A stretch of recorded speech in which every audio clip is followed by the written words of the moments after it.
5 August Hasina সরকারের পতনের পর ব্যারিস্টার সুমনকে গ্রেফতারের ঘটনায় নতুন করে আলোচনায় আসে সময়ের আলোচিত মডেল পিয়া জান্নাতুল। সাম্প্রতিক সময়ে ব্যাংকে ঘুরে বেড়াচ্ছেন আলোচিত সেই আইনজীবী ও মডেল।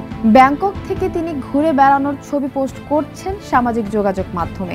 সুমনের গ্রেফতারের পর তার এই ঘোরাঘুরি নিয়ে নেটিজেনরা বিভিন্ন মন্তব্যও করছেন, যা নেট দুনিয়ায় ভাইরাল।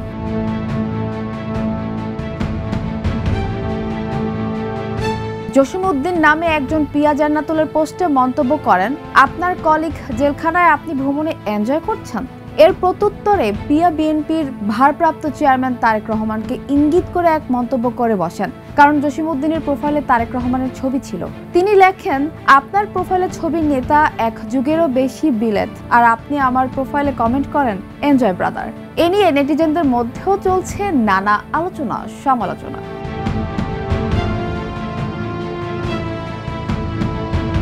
এর আগেও ব্যারিস্টার সুমনকে নিয়ে আলোচনায় আসেন পিয়া জান্নাতুল।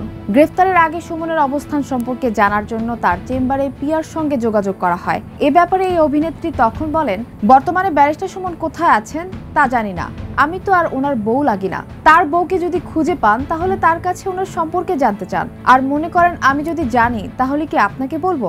এতটুকু তো আপনার বোঝা উচিত।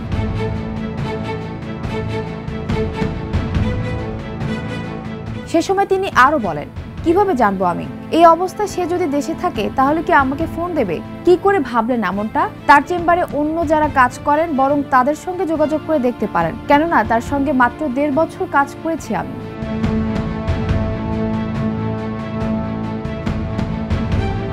এরও আগে পিয়া বিভিন্ন বিষয়ে আলোচনায় এসেছিলেন, বিশেষ করে অতিরিক্ত পুলিশ সুপার গোলাম সাকলায়েনের বিরুদ্ধে গুরুতর অভিযোগ তুলে আলোচনায় আসেন পিয়া জান্নাতুল।